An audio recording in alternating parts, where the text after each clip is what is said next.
Assalamualaikum warahmatullahi wabarakatuh. Waalaikumsalam warahmatullahi wabarakatuh. A'udzu billahi minasyaitonir rajim. Bismillahirrahmanirrahim. Alhamdulillahilladzi an'ama 'ala 'ibadihil mu'minina bil 'irfan wa akramahum min mazidi fadlihi bi ru'yatihi fil jinan. Assalatu wassalamu ala man arsalahu rahmatan lil anam sayyidina wa syafi'ina min qurrati a'yunin sayyidina wa maulana Muhammad alladhi arsalahu Allah ila yaumil qiyamah wa hudan wa rahmah. Idh laulahu lakanat ahwalahum aqbaha wa ardam minal an'am wa ala alihi wa ashabihi masabihid dhalal. Salatu wassalaman daimaini mutalazimaini ma damatil aqabu wal awan. Qala Allah ta'ala fi kitabihil karim wa huwa asdaqul qailin. Yarfa'illahu alladhina amanu minkum walladzina utul ilma darajat. Sadaqallahul azim wa sadaqa rasuluhul karim wa nahnu ala dzalika minasyahidin wasyakirin. Ibu-ibu jamaah pengajian wali murid yang saya cintai, saya hormati dan saya banggakan, ibu kepala sekolah dan segenap dewan guru yang barangkali lagi bertugas di kelas yang juga kita hormati. Alhamdulillah wa syukurillah, pada pagi menjelang siang ini kita bisa bersilaturahim dalam satu suasana yang penuh cerah dan ceria, betul. Suasananya tidak panas ya, tapi juga tidak hujan.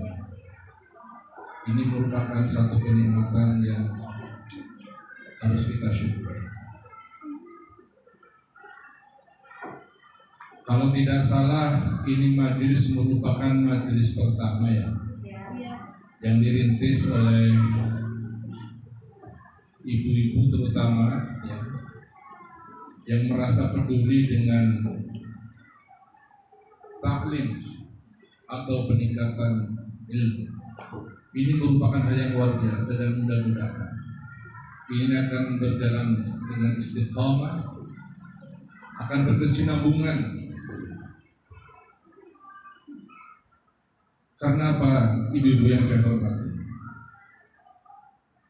Yang namanya ilmu itu semakin dikaji tidak akan pernah habis, bahkan akan terasa kurang dan kurang terus. Itulah bedanya ilmu dengan kebendaan yang lain. Ibu-ibu yang saya hormati, tadi Qori'ah membacakan surah Luqman.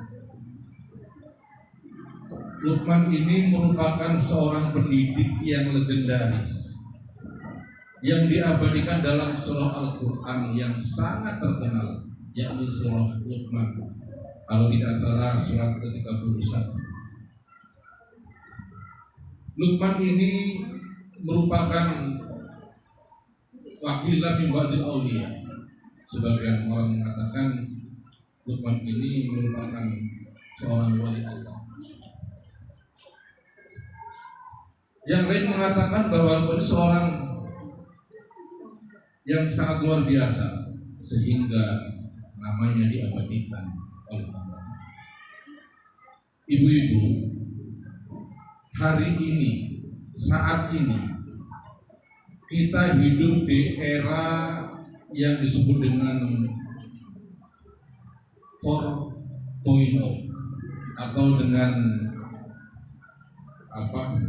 suasana sosial 5.0. Apa itu? Ini merupakan satu proses kehidupan yang tidak bisa kita hindari, di mana teknologi informasi semakin hari semakin meningkat. Dulu, kira-kira 30 tahun yang lalu, ada seorang ahli matematika dari Jerman, John Kepler namanya. Dia meramalkan bahwa pada tahun 2020 katanya akan ditemukan sebuah mesin yang namanya mechanical education atau mesin pendidik. Dan ini kita rasakan bahwa mesin itu sudah lahir sejak lama, tapi tahun sekarang ini, tahun 2022, 2003 ya, ini sedang mengalami klimaknya, di mana manusia tidak akan bisa lepas dari apa yang namanya komputer.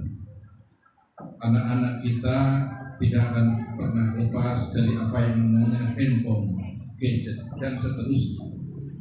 Ini zaman atau musim. Yang namanya musim, siapapun orangnya tidak bisa menolak, ya enggak? Pada saatnya musim durian di mana-mana ada pertumbuhan. Pada saatnya musim rambutan, ya, rambutan berbunga dan berbuah di mana-mana. Pada masanya musim mangga, begitu pula adanya. Manusia tidak bisa menolak kehadiran musim. Itu adalah sunnah Tuhan. Hari ini kita berhadapan dengan dunia yang serba canggih teknologinya, dengan suasana IT yang luar biasa, sehingga mau tidak mau kita tidak bisa mengabaikan akan percepatan teknologi informasi. Ibu-ibu, bahwa sesuatu itu di samping manfaat juga ada mudaratnya. Ya, hari ini orang tua, saya dan ibu-ibu semuanya menghadapi situasi yang luar biasa memusingkan kepala adalah apa? Kebiasaan anak-anak kita dengan gadgetnya, ya, dengan handphonenya. Ada anak kita yang mungkin sudah kelas 2, kelas 3, kelas 4 yang tidak dipegangin handphone, ada? Ada nggak Bu? Jujur nih. Ada nggak anak kita yang sudah kelas 3, kelas 4, kelas 5, kelas 6 tapi belum bersentuhan dengan handphone? Bahkan kadang jumlah handphone dengan jumlah penduduk lebih banyak kan mana? Anak-anak kita itu hari ini pegangannya handphone. Bahayanya adalah ketika kita tidak bisa mengontrol, maka si anak akan berselancar dengan handphonenya, dengan situs-situs yang bukan cuma membahayakan, tapi merusak otak, merusak hati, sehingga ke depan akan tumbuh dan berkembang generasi yang entah kayak apa bentuknya. Alhamdulillah. Ini tantangan itu. Kita nggak bisa mematikan situasi itu. Kita nggak bisa menolak ketika anak kita merengek minta diberikan handphone yang canggih, ya. Handphone yang sudah 4G katanya. Bahkan sekarang sudah lahir handphone yang 5G, yang tingkat radiasinya itu sedemikian hebat sehingga potensial merusak saraf manusia luar biasa. Tapi kadang kita manusia tidak merasakan bahwa apa yang bagi kita dianggap hebat, tapi justru akan mengancam generasi yang akan datang.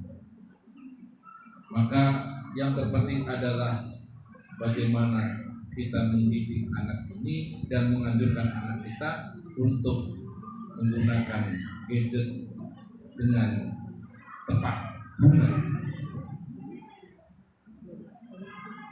Ibu-ibu yang saya hormati, pendidikan tadi saya katakan akan terpengaruh juga dengan ini. Tadi John Campbell mengatakan bahwa dengan lahirnya mechanical education, katanya anak-anak kita nggak perlu guru lagi, katanya. Ini anak-anak kita nggak perlu guru lagi. Jadi nanti para ustadz ya lulus dari pesantren langsung pensiun. Para sarjana pendidikan lulus perguruan tinggi langsung pensiun. Kenapa? Sudah gak fungsi. Kalah cerdas dengan Mbah Google, ya. Kalah cerdas dengan jet set yang kita punya. Semua ada di situ. Tanya, benua Amerika jumlah penduduknya berapa? Halo, Mbah Google, benua Amerika jumlah penduduknya berapa? Akan terbuka di situ, betul? Hanya pakai suara atau pakai sentuhan dan tulisan, semua akan tercover di situ. Sampai yang bingung nama negara yang kemarin juara Piala Dunia siapa ya? Apa Google akan terjawab. Siapa yang kemarin juara dunia? Hah? Ibu-ibu ternyata hoki bola juga. Ya, kaget. Salah satu ramalan dari John Campbell adalah apa? Ke depan katanya, guru tidak diperlukan.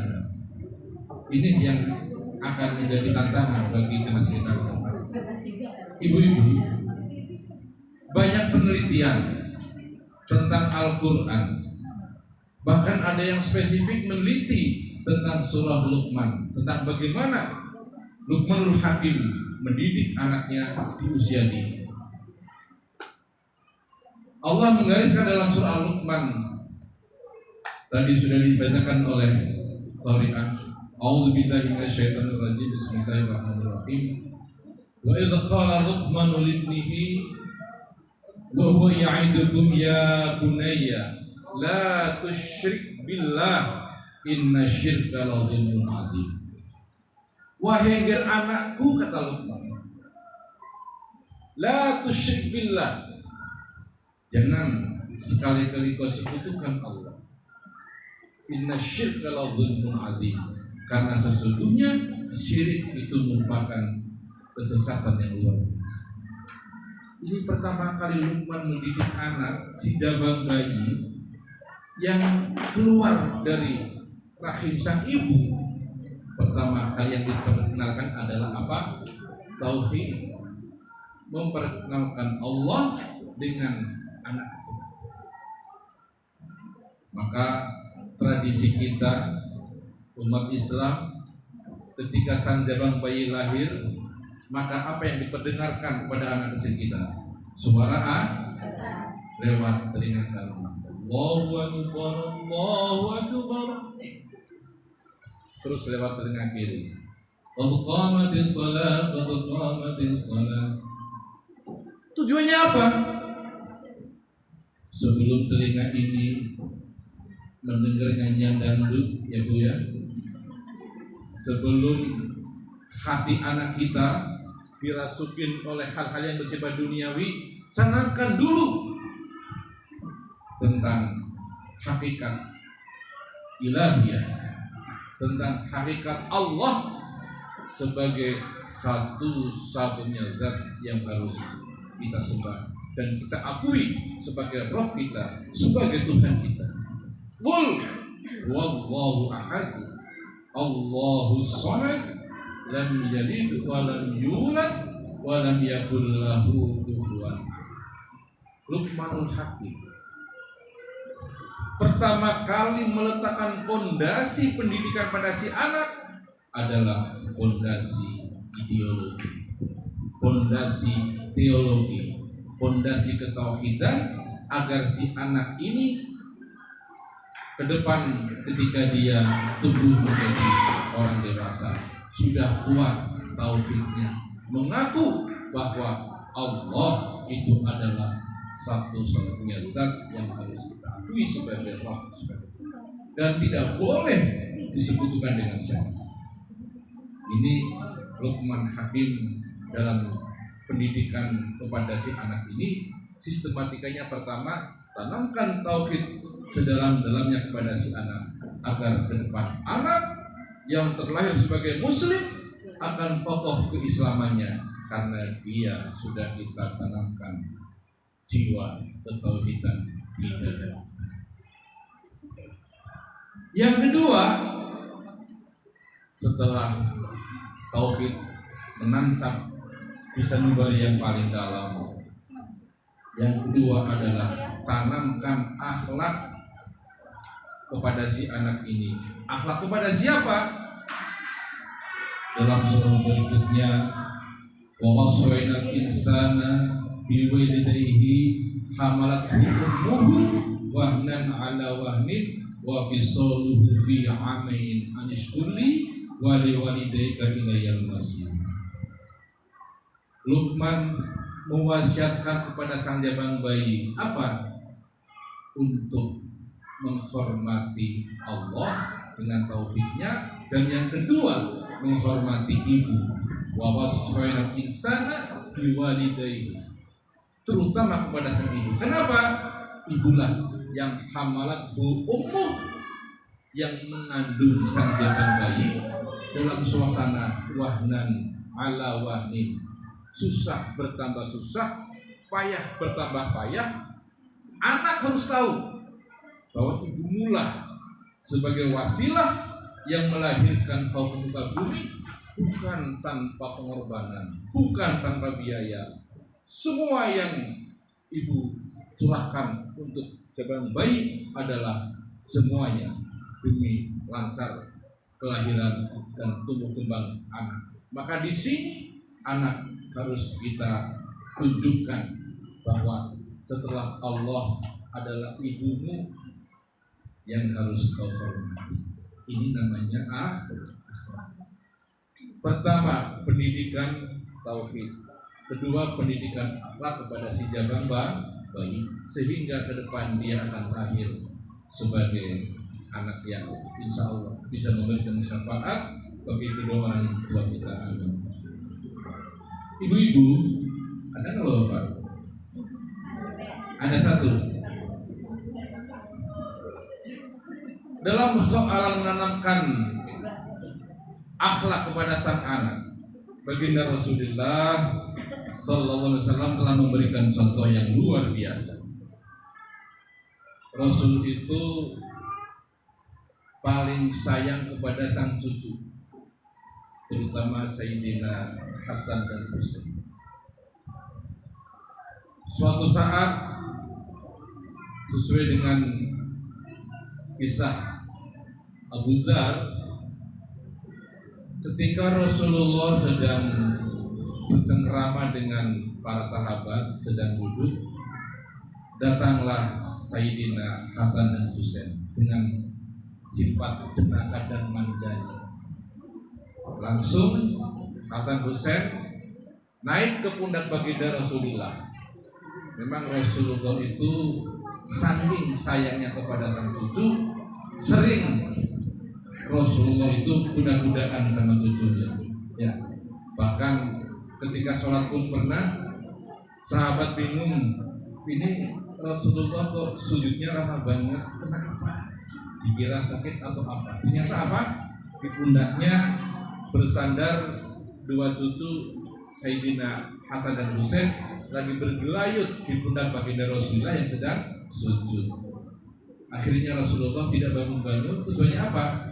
Biar sang cucu ini puas dulu, ya, bergelayut di pundaknya baginda Rasul. Begitu puas, Rasulullah bangkit dari sujud. Oh begitu kata Hasan. Nah, tadi ketika Rasulullah sedang berbicara dengan para sahabat, tahu-tahu si cucu ini nangkring di pundak baginda Rasul. Akhirnya apa? Pembicaraan kan terganggu. Ya, Rasulullah terganggu dengan hadirnya sang cucu yang langsung nangkring di pundak ini. Akhirnya Rasulullah bicara ke bos ini,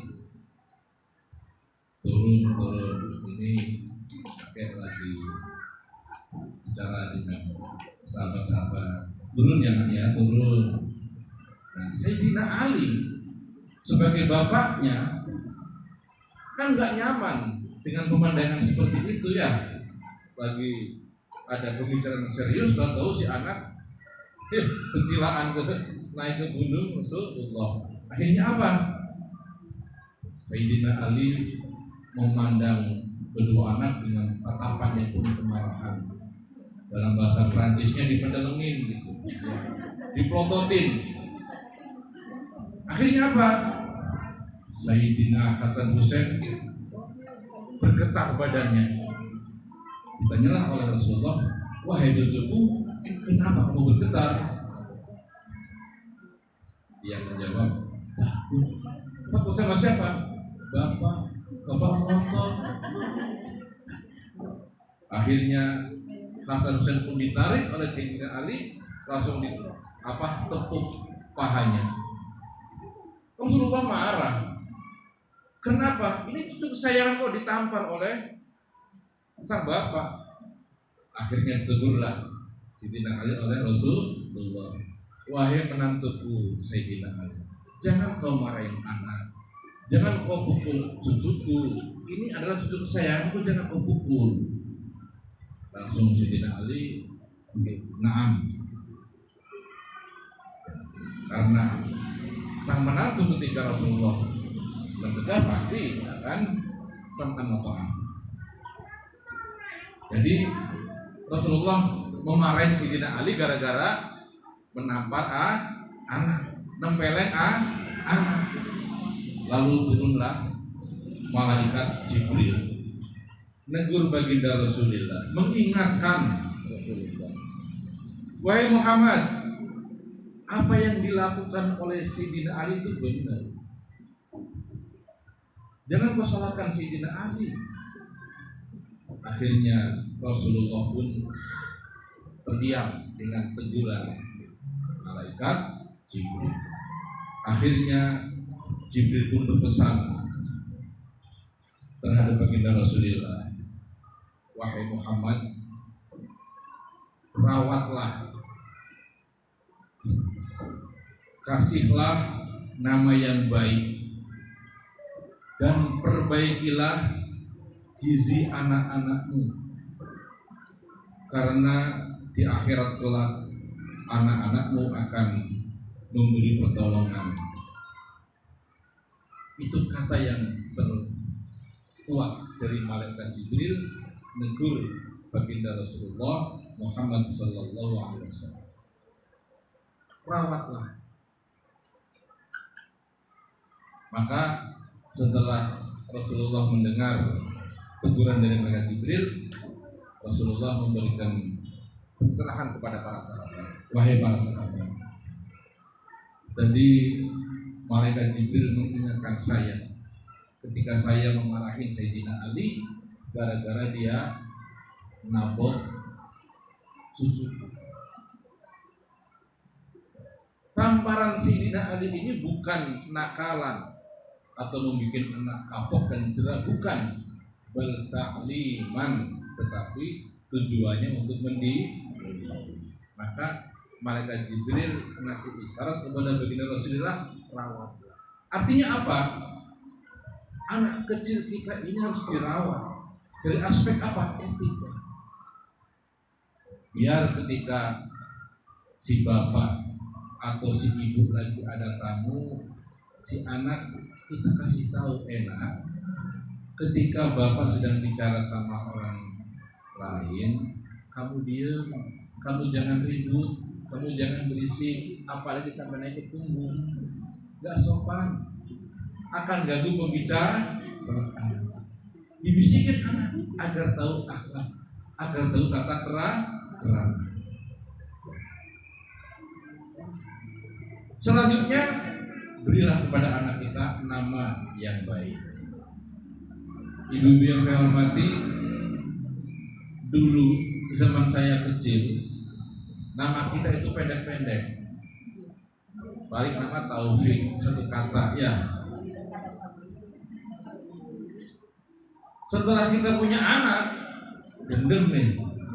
Ya, wah, saya pengen punya nama nih yang panjang deh. Bahkan kadang-kadang semua dimasukin. Ya, nama travel dimasukin menjadi nama anak kita. Ya, nama butik dimasukin ke nama anak kita. Ya, nama kembang masukin di nama anak kita. Sehingga nama kita ini bisa rame. Nadia, Safira, Zahra. Nadia itu nama apa? Nama butik. Safira nama sebuah tour atau travel. Zahra nama bunga. Semua ada, all in. Betul. Ibu-ibu sekarang, ya, bapak-bapak sekarang, apakah karena faktor dendam atau kita nggak tahu, tapi seneng ngasih nama anaknya dengan nama yang luar biasa. Itu hebat. Asal bermakna, asal penuh doa. Karena apa? Al-asma min ba'did doa. Nama adalah merupakan bagian dari doa. Menengok sejarah masa lalu, ketika orang tua-tua kita ngasih nama kok kayak sembarangan banget ya? Enggak. Coba kalau tengok orang-orang Jogja ya, kalau ngasih nama yang nama-nama yang paling populer, namanya Pariem. Iya, ada nggak yang namanya Pariem? Ini orang dulu ngasih nama anak perempuan yang lahir sederhana banget, namanya Pariem. Itu full makna. Pariem, ya. Pari itu bahasa Jawa padi ya. Jadi orang tua berharap besok anak ini menjadi anak yang kaya raya karena sugih pari, sugih padi, terus ayem. Ya, pariem berentuk pari dur ayem dalam bahasa Jawanya begitu. Ya. Jadi nama-nama ini walaupun sederhana dan singkat, penuh dengan makna. Apalagi sekarang. Inilah ibu hormati. Jadi setelah kita berikan nama pada anak kita dengan nama yang baik, jangan lupa berikan pada anak kita gizi yang bagus. Gizi bagus tidak berarti harus mahal. Dulu zaman saya kecil minumnya bukan Indomelek, ya. Belum ada waktu saya kecil, ya. Adanya apa? Tajen. Taji itu ketika orang tua kita masak nasi kan ada putih-putihnya ya. Itu tajen namanya. Diambil satu gelas, kasih gula untuk minum anak jangan dianggap remeh. Tajen itu sumber energi dari padi, sumber gizi. Kualitasnya dibandingkan susu sekarang yang sudah entah berapa persentase susu aslinya, kebanyakan sudah tepung campurannya, ya. Itu taji itu lebih hebat. Intisari gizi padi yang ditaji itu, ya. Maka jangan ngejek kalau ada orang kampung itu minumannya tajen, kampung lo anak kecil, ya, kamu kasih tajen bagaimana bisa jadi anak hebat? Oh, itu kebalik-balik, ya kan? Orang kampung juga senang makan tempe, ya. Kadang dihina, oh dasar generasi tempe kan begitu. Perasaan kalau sudah makannya McDonald, ya, makannya hamburger sudah hebat. Oh, belum tentu. Ya, kita belum yakin tentang kesehatan dari kita yang kita makan. Tapi kalau kita makan tempe, makan yang tahu, pasti bahwa itu merupakan sumber gizi bagi kita. Nah, kenapa kita punya nama anak harus baik, anak harus bergizi? Karena diharapkan anak yang namanya baik akan percaya diri dengan namanya dan akan mengemban amanah atas nama itu. Namanya solihin, pasti dia berobsesi ingin jadi orang yang soleh. Malu dong. Namanya solihin kok setiap pagi ya teler, setiap pagi nongkrong di pejabat terminal. Malu dengan nama. Betul. Yang kedua, dengan gizi fa insyaallah anak ini akan bisa belajar dengan baik, tidak ngantuan, tapi dia akan bisa mencerna pelajaran dengan sebaik mungkin. Karena insya Allah dengan nama yang baik, dengan gizi yang baik, dia akan bisa kita dibimbing menjadi anak yang berakhlak mulia.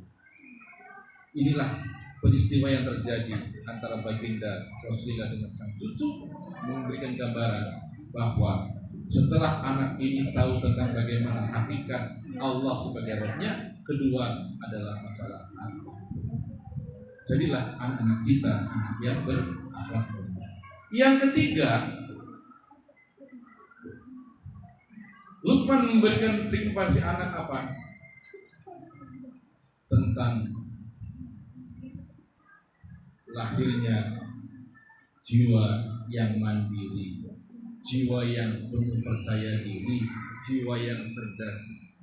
Ini ajaran Luqman yang ketiga setelah akidah dan akhlak. Maka di situ diterangkan dengan jelas bahwa Allah memberikan satu penegasan dalam surah Luqman ayat yang ke-16. Kata Luqman, ya bunayya innaha intabu mithqala habatin min khardal fatakun fi sakhratin aw fis samawati aw fil ardi ya'ti bihallah. Ini kata Luqman kepada si anak, wahai anakku, innaha intabu mithqala habatin min khardal. Jikalau seandainya ada perbuatan, apakah itu baik atau buruk, mata nggak melihat, sangat kecilnya perbuatan itu. Mithqala habbatin min khardalin, seumpama gedenya kayak biji sawi yang kecil banget. Mata nggak bisa melihat sebesar apa itu biji sawi. Dia hanya bisa lihat dengan kacamata pembesar. Kita melakukan dosa sekecil apapun, apa kata Luqman kepada anaknya? Ya'ti bihallah. Allah akan melihat. Allah akan datang dimanapun kamu berbuat.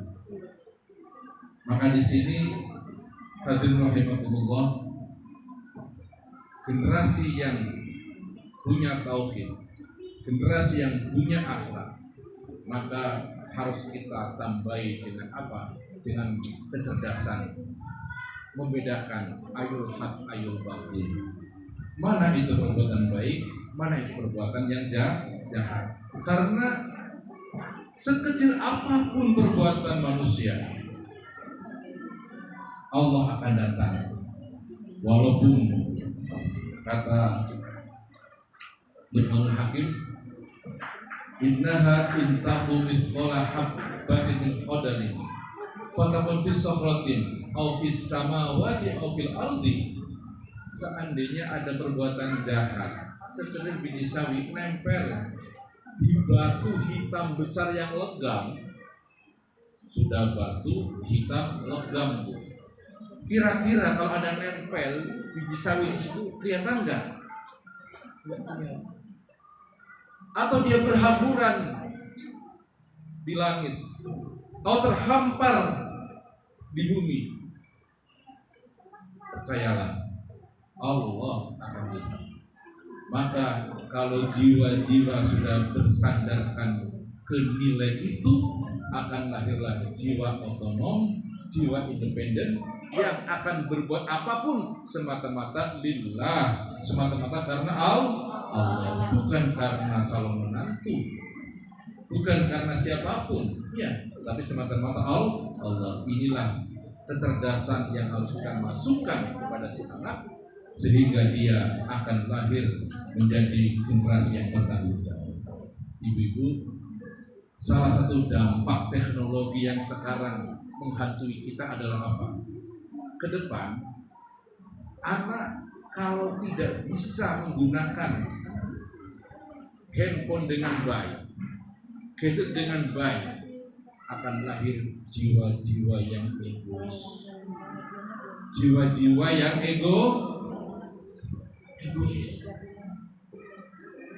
Faktanya kita duduk bersebelahan, Bu, tapi hatinya tentang berenang, nggak tahu kemana. Iya, bapak sama ibu duduk berdampingan, di sebelah ada anak, ketiga-tiganya main handphone bareng.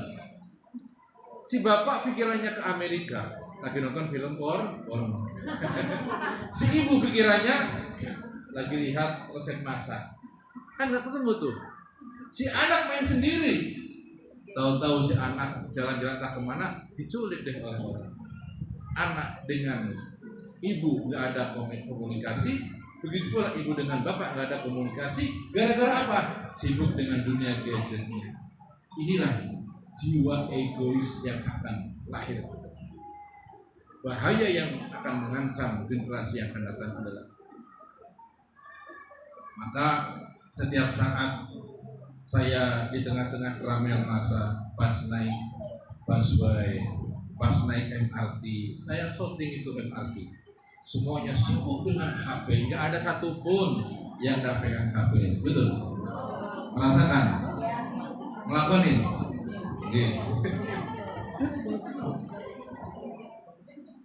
Sekarang saya coba, ya, untuk pengajian nih, nggak semuanya ngotain bicaranya kan, itu sudah budaya. Maka yang terpenting adalah bagaimana dengan iman kita, dengan akhlak kita, dengan kecerdasan kita, kita mampu memanage pribadi kita dengan baik, sehingga kita akan lahir sebagai manusia-manusia yang baik dan benar. Anak-anak kita akan lahir sebagai anak yang cerdas, tapi tetap bertauhid dan berakhlakul karimah. Ini generasi yang insya Allah ke depan bisa memberi syafaat pada orang tua. Saudara hadirin, pendidikan Luqman yang keempat adalah ya bunaya aqimis shalah wa'mur bil ma'ruf wanha 'anil munkar. Wahai anakku, dirikanlah sholat. Ini memberikan pelajaran kepada si anak agar punya hubungan vertikal dengan Allah. Ini adalah kewajiban. Yang kedua, wa'mur bil ma'ruf wanha 'anil munkar. Amar ma'ruf nahi. Ini hubungan horizontal dengan sesama manusia. Nah, aqimis shalah merupakan kewajiban. Amar ma'ruf merupakan tanggung jawab sosial sebagai manusia. Karena kita sadar bahwa manusia, ya, di samping harus berbaik kepada Allah, tidak boleh kita mengabaikan tetangga, tidak boleh kita mengabaikan saudara. Karena saudara, tetangga merupakan saksi akan kebaikan kita dalam kehidupan dunia. Bahkan ketika terpaksa terjadi ada perbedaan agama antara si ibu dengan si anak, tetap dalam ranah kehidupan dunia kita harus tetap bersilaturahmi. Kalau ada bapaknya Kristen, anaknya Muslim, tidak boleh dalam kehidupan dunia bapak sama anak perang, tidak boleh. Karena dasar beda agama itu merupakan pilihan manusia di dunia. Tapi untuk kepentingan akhirat beda lagi. Lakum dinukum waliyadin. Maka akhlak dalam kehidupan ini bisa mengalahkan segala-galanya. Apa artinya ilmu tinggi-tinggi kalau akhlaknya tidak ada? Apa artinya orang kaya raya kalau akhlaknya tidak ada. Bahkan dalam persoalan agama pun akhlak di atas segala. Jangan gara-gara kita beda agama terus kita saling mencaci, saling membenci, tidak mau bantu membantu. Akhlak di atas agama, akhlak di atas ilmu. Ibu yang saya hormati, itulah ada sekurang-kurangnya ada 5 cara-cara Luqman memberikan landasan pendidikan kepada sang anak di saat ini. Pertama, bagaimana anak ini memiliki landasan tauhid yang kuat. Yang kedua, bagaimana anak ini punya ketangguhan akhlak dan kehebatan akhlak, baik akhlak kepada Allah, akhlak kepada orang tua, maupun akhlak kepada diri sendiri. Selanjutnya, Luqman juga memberikan pendidikan kepada si anak bahwa setelah akhlaknya baik, yang ketiga adalah apa? Tanamkan jiwa mandiri kepada si anak. Tanamkan kecerdasan kepada si anak agar dia tahu kapan dia harus berbuat baik dan kapan dia tahu bahwa itu adalah perbuatan jahat.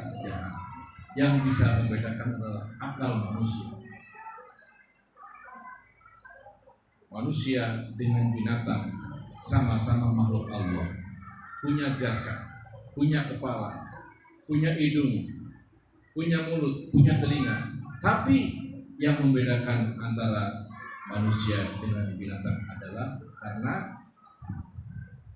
akal. Dengan akal itulah kita akan dibimbing untuk membedakan mana itu perintah Allah, mana itu larangan Allah, mana itu baik, mana itu buruk. Akal yang bisa membedakan. Nah, selanjutnya bagaimana kita sebagai hamba Allah harus tahu kewajiban-kewajiban apa yang harus kita lakukan dan tugas-tugas sosial apa yang harus kita lakukan. Itulah materi pendidikan yang insya Allah tidak akan lekang oleh zaman, tidak akan tergerus oleh canggihnya teknologi. Sehebat apapun komputer, secanggih apapun handphone, tapi materi pendidikan itu harus tetap lestari, harus tetap abadi, tidak boleh hilang. Maka siapa yang bisa menyampaikan itu semua? Apakah mesin? Teknologi? Bukan, tetap manusia. Karena manusia punya jiwa, mesin tidak. Manusia punya perasaan, komputer tidak. Sehingga teori John Kepler yang mengatakan tahun 2022 tidak butuh ustadz lagi, itu terabaikan, tereliminasi, terbantahkan. Karena apa? Tetap yang namanya pendidik bukan semata-mata ilmu yang dimasukkan ke anak, tapi jiwa, sentuhan perasaan. Ini yang tidak dimiliki oleh mesin. Maka sekali lagi, marilah kita posisikan guru, posisikan ustadz-ustadzah sebagai pintu masuk untuk lahirnya generasi-generasi yang berakhlakul karimah, generasi-generasi yang hebat. Kenapa kita harus hormati guru dan ustadz? Sesungguhnya ibu, tugas mendidik anak itu bukan tugas orang lain, tapi tugas kita sendiri, terutama ibu. Al-um madrasatul ula. Ibu adalah madrasah yang paling utama bagi sang anak. Ibu, ya kan? Tapi sehubungan ibu ini mungkin tidak mempunyai ilmu yang banyak, atau bahkan kita si ibu ini aktivitasnya luar biasa, ya, sebagai perempuan yang perempuan yang aktivis, perempuan yang selebritis barangkali, maka tidak punya waktu atau nggak sempat ngajarin anak alif bata sa, ngajarin anak berwudu dengan baik, ngajarin anak sholat dengan baik, maka minta bantuan kepada guru untuk mendidik anak kita. Maka sekali lagi, sesungguhnya Pak Guru, Ibu Guru adalah penjelmaan dari kita sendiri. Ya, maka jangan sesekali memutus hubungan batin antara ibu dengan guru, bapak dengan guru. Karena apa? Anak yang akan diproduk oleh orang lain harus sepaham dengan kita nih, harus seperasaan dengan kita. Maka silaturahmi antara wali murid dengan guru wajib mughaladzah sifatnya. Wajib karena kita berharap akan lahir generasi depan sesuai dengan keinginan orang tua.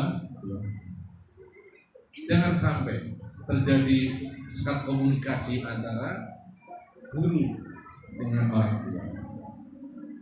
Dulu zaman saya kecil, Ibu, yang namanya dipukul guru dengan apapun lah, dengan penggaris, dipecut dengan penggaris, itu dulu pemandangan yang biasa. Itu kita fine saja, dan si anak nggak pernah lapor pada orang tua tuh. Tapi naudzubillah sekarang banyak kasus orang tua murid melaporkan guru ke polisi, memenjarakan guru gara-gara si guru menampar anaknya. Orang tua nggak terima. Si guru dipenjara gara-gara apa? Mukul anak, orang tua nggak terima. Ini sekarang, dulu nggak pernah ada itu.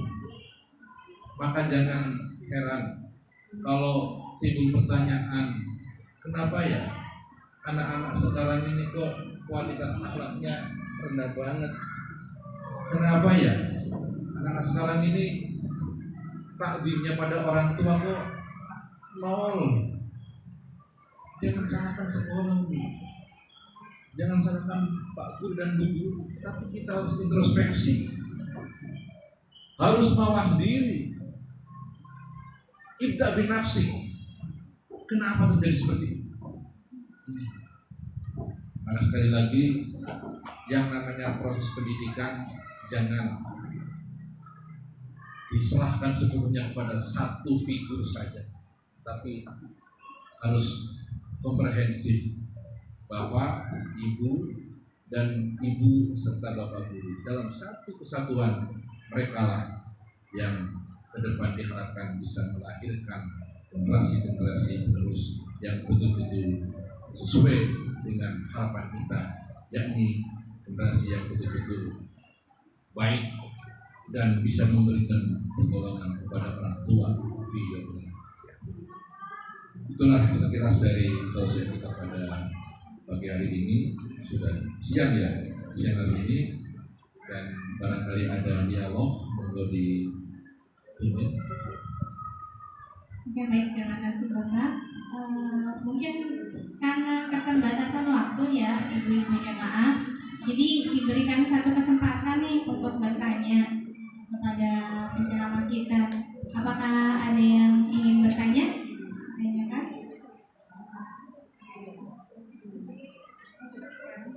Silakan yang ingin bertanya.